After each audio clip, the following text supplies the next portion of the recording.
Joel Guy Jr. was born on March 13, 1988, graduated from the Louisiana School for Math, Science, and the Arts in Natchitoches in 2006, and previously attended Hamville High School. He had never worked and had always been supported by his family. Guy JRB was described by others as distant and an outsider, and never bothered to establish a relationship with anyone in or outside his family, while his mother doted on him. Joel spent most of his life with his parents at 11,434 Golden View Lane in West Knox, Tennessee. He spent a semester at George Washington University, but dropped out. He later went to Louisiana State University to study plastic surgery, but withdrew in 2015. Living lazily in a Baton Rouge apartment, he spent one semester at George Washington University, then attended Louisiana State University as a student and lived in Baton Rouge until the murders in 2016, ostensibly training to become a plastic surgeon.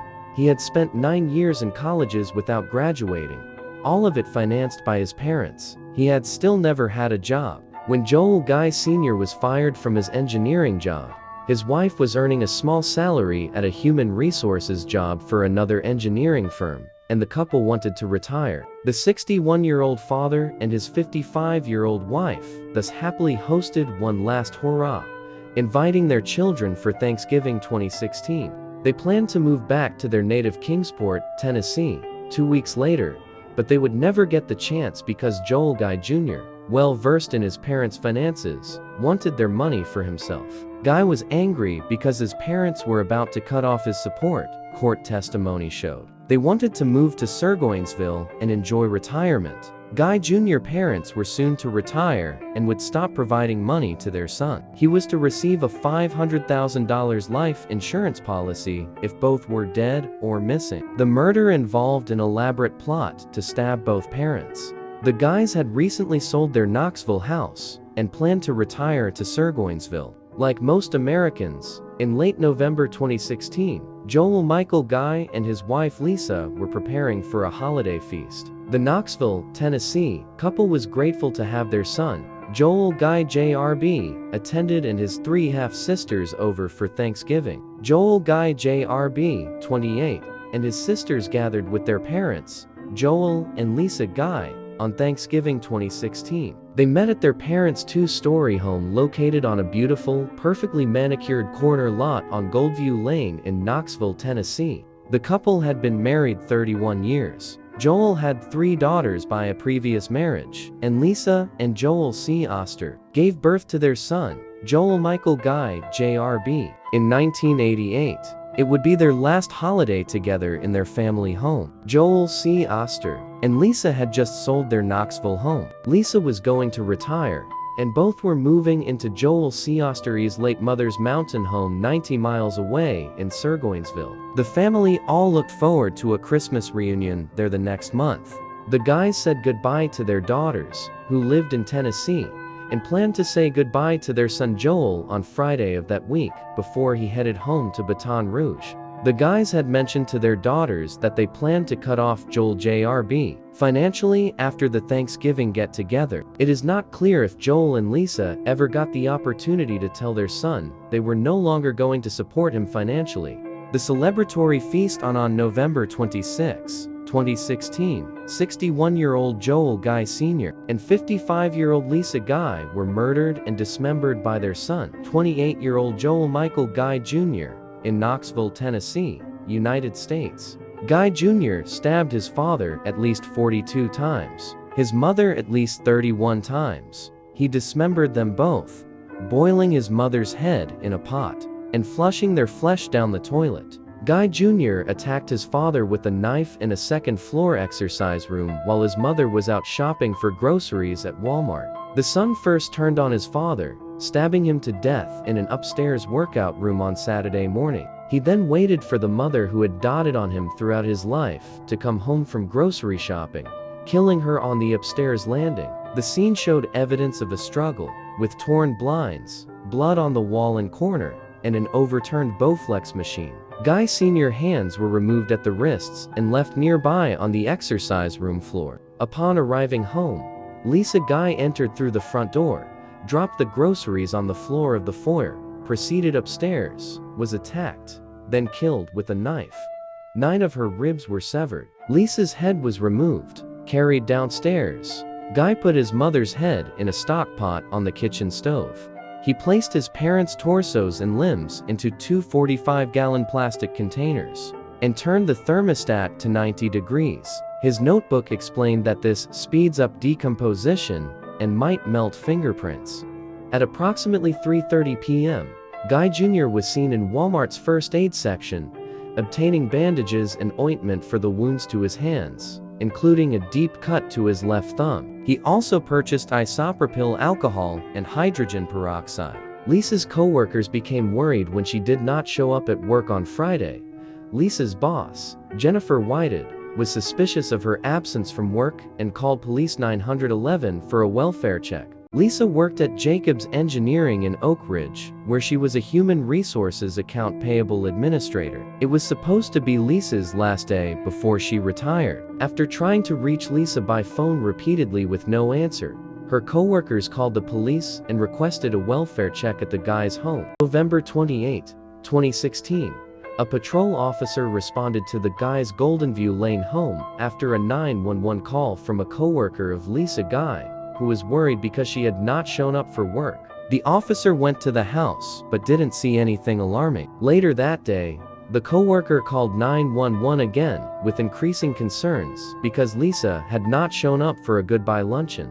At some point, the real estate agent who was selling the house told detectives there was a garage door opener in one of the vehicles at the scene. When officers entered the garage, they testified they could smell decomposing bodies. They first discovered a table with the guy's wallets and a sledgehammer on top, and then another with long guns. Downstairs, the stove was on and the contents of a pot were boiling. At the bottom of the stairs were the grocery items seen earlier. They ascended the stairs, hearing an intermittently barking dog. They looked down a hallway, saw Joel Guy Sr.'s severed hands on the floor, and discovered the dismembered corpses in solution in a bathroom. Among other items investigators found at the home were sewer line cleaner, a bag of baking soda, drain opener, a bottle of muriatic acid, lye, hydrogen peroxide, several bottles of bleach, a spray bottle, a pair of gloves, and trash bags. Investigators also discovered a note in an open suitcase with the name and an address of a Louisiana Ace hardware store, along with a notation about sewer line cleaner. The toxins required biohazard equipment for removal by the Knox County Sheriff's Office hazmat team. Due to the volume of evidence found, CASO's forensics unit worked throughout Monday night and into the following day processing the crime scene. Harwell said Guy should be considered a resident of the home because a bedroom there was earmarked for his use, although it was not his childhood home and he actually lived far away. He had a key to the house. He came and went as he wanted, Harwell said. There was nothing like that here, he said. Prosecutors argued Guy never actually lived in the Hardin Valley home and had moved away from his family more than a decade earlier. As for Guy's status as an overnight guest, Ward said his parents welcomed him into the home, and Guy spent Thanksgiving with them and helped them move a boat before murdering them the following day. The investigation quickly honed in on Joel Guy Jr. after police found evidence linking him to the killings, including a detailed murder notebook inside a backpack.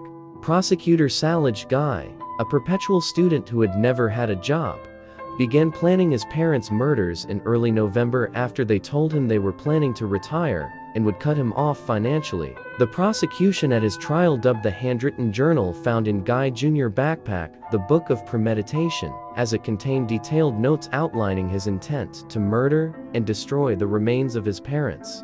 One page includes the following: get killing knives quiet, multiple get carving knives to make small pieces, get sledgehammer crush bones, bring blender and food grinder grind meat, get bleach denature proteins, get plastic bin for denaturation process. Does not matter where they're killed, just get rid of bloody spots to prevent evidence of time of death, not the mattress or couches. Get rid of bodies inside house there and my DNA already there.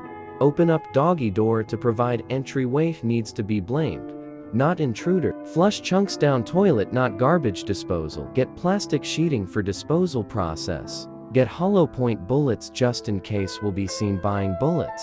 Just use computer room gun. Check to make sure there are bullets last resort. He's not alive to claim her half of the insurance money, all mine 500,000. Flood the house. Covers up forensic evidence. Turn heater up as high as it goes, speeds decomposition. Bleach reacts with luminol just like blood, douse area with bleach. Big sprayer. Lie. Trash compactor. Body gives times of death alibi. Don't have to get rid of body if there is no forensic evidence on the body. His fingerprints and DNA. Surveillance footage.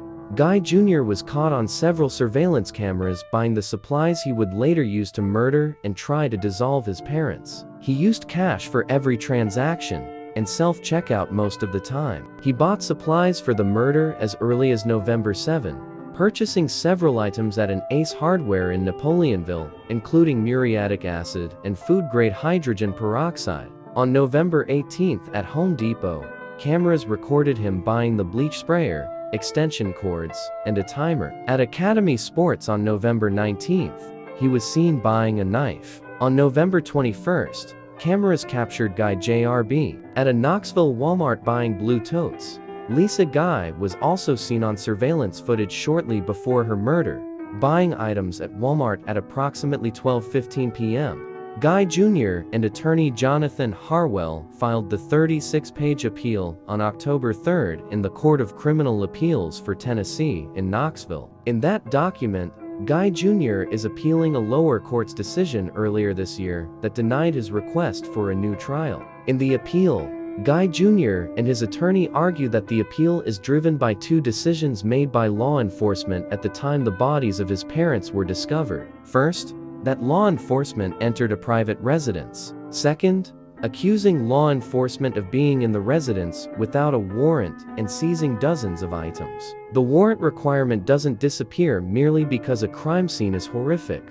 The introduction to the appeal states, Guy Jr. pled not guilty, yet filed a motion that he be given the death penalty if convicted. Guy Jr. defense counsel, John Halstead and Jonathan Harwell, presented no evidence on his behalf. The prosecution was led by Leslie Nacios and Hector Sanchez. The trial took 4 days. Guy Jr. was found guilty and sentenced to life in prison. He was also convicted of abuse of a corpse. In 2023, an appeal to overturn the sentence of Guy Jr. was denied. Joel Michael Guy Jr. is currently incarcerated at the Northwest Correctional Complex in Tiptonville, Tennessee. Thank you for watching. Please like and subscribe. God bless.